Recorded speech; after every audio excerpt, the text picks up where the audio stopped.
Hey there, internets. Welcome to, finally, episode 2 of NewKidMan's Neck of the Woods. I know it's been a while, and let me tell you, I definitely figured out that it's a lot harder to keep a steady schedule and do these than I thought it was. But I'm still going to try and hang in there and do as many as I can, but I'm back. So, all you 20-odd people that viewed it, and you missed me, you're welcome. Alright, today I'm going to talk to you guys about 8-bit music. And 8-bit music is exactly what it sounds like. Music that was used in classic NES titles, like Contra and Mega Man and stuff like that, was used, called 8-bit music. And basically, it's for fans of the classic NES genre, but also if you like kind of like techno type stuff, it's usually along those lines as well. And basically, this has pretty much started to show a little bit in underground popularity. You know, it's had an underground scene for a while, but it's definitely starting to increase with it being showcased on things such as Penny Arcade TV and at different video game expos and stuff like that. But yeah, the music you heard at the beginning of this is actually from an 8-bit artist called Null Sleep, and the song is called Fearless Flight, and you'll hear more of it at the end. But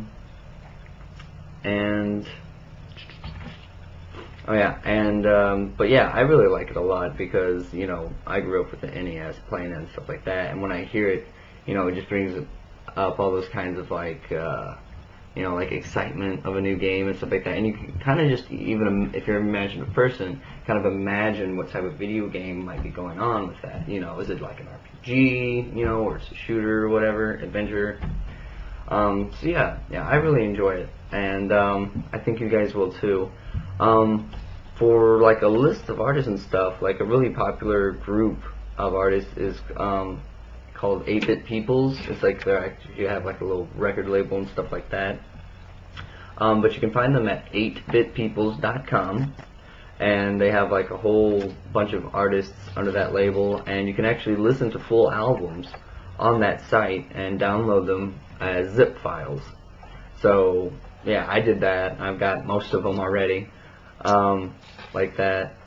You know, and they're all just really good, and there's different styles, you know, so it's not all sounding the same or whatever. So yeah, definitely check that out. And if you end up liking what you hear, you know, find the artist's site, you know, and they play shows just like any regular band. And I know they stop through Chicago, New York. Well, New York is actually where they're based, so, you know, they play shows locally there and whatnot. And, you know, from California to New York, I saw different artists playing in different areas, so check it out. Let's see. But yeah, definitely check that out. And, you know, and there's more artists out there than just the 8-bit, you know. So, you know, do your own little searching. I'm sure you'll find a nice, you know, something you'll like along those lines. So definitely check that out. And let's see, what else can I talk about today? I finished Bioshock 2, and that's one of the reasons why it's been so long. But yeah, so far I've only gotten the good ending, you know, and I'm on my second playthrough as the bad. But I have to say, the whole mystery and sense of like discovery from that I loved so much in the first Bioshock wasn't there, you know. And they said that, you know, you can actually explore more of Rapture that you hadn't seen before, and go underwater and all this other stuff. And I mean, the underwater part was cool, you know. I got to see a Big Daddy fix a leak, and Big Sister swimming around knocking shit over. But like, I don't know, just like when I came down the bathysphere in the first one, and you know, Andrew Ryan's talking to you, and that thing rolls up, and then it's like you go over this little cliff, and whoom, there's Rapture. I was like, whoa! And I was so ready to dive in and explore this place. And even with Bioshock 2, you can't go back to the places you were before. Why did they do that? That makes no sense. In the first one, you could hop back in the bathysphere and go around.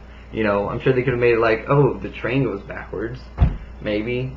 But, you know, and just like, I guess part of the storyline is like, oh, this happened, so this is blocked off now. But why even do that? It wasn't even necessary. And alright, a little bit of spoiler warning, but it's not really big, you know. But basically, Tannenbaum's back, right? And you're like, oh yeah, Tannenbaum from the first game. Well, this isn't really a spoiler, but like 15 minutes after, like, well, right after you meet her for the first time, she introduces you to a new character, and you go find him, and you start the adventure. She's never heard from again, like, at all. Even at the end of the game, she's nowhere to be found. And you're just like, what the hell happened? You know? And I can't say anymore because I don't want to ruin it, but it's just, she's gone. It's like, oh, it's over. So, I don't know. The whole, like, oh, plasma in this hand, gun in this hand is pretty cool. I really like the rivet gun, you know, and the big guns and stuff like that. Really like them. I kind of found the spear gun to be a little bit useless. You know, I didn't really see much use for that. But, you know, maybe that's just me. You know, and it depends on your style of gaming. But, looking forward to the third one. The story was pretty good. I did like that, and they gave you extra choices, and you got to actually interact with a few characters and stuff. But, I don't know, it just didn't seem as well put together as the first one, you know? And I guess, you know, it's kind of hard to top the 2000 whatever game of the year. But, I don't know. I hope the third one's gonna be good, you know? I mean, I enjoyed it, you know, I was just, like, a little disappointed, you know? But, that's gotta be understandable when you're like, oh, here's this great thing, and then here's this follow-up to this great thing, and you're like, eh. But yeah, so that's that, and I guess I'll cut it short today. I don't need to fill up the whole 10 minutes. But yeah, as you can tell, I've kind of added a few little things in Windows Movie Maker, so I'm going to try and keep that going, and I look forward to seeing you guys again. Alright, see you around.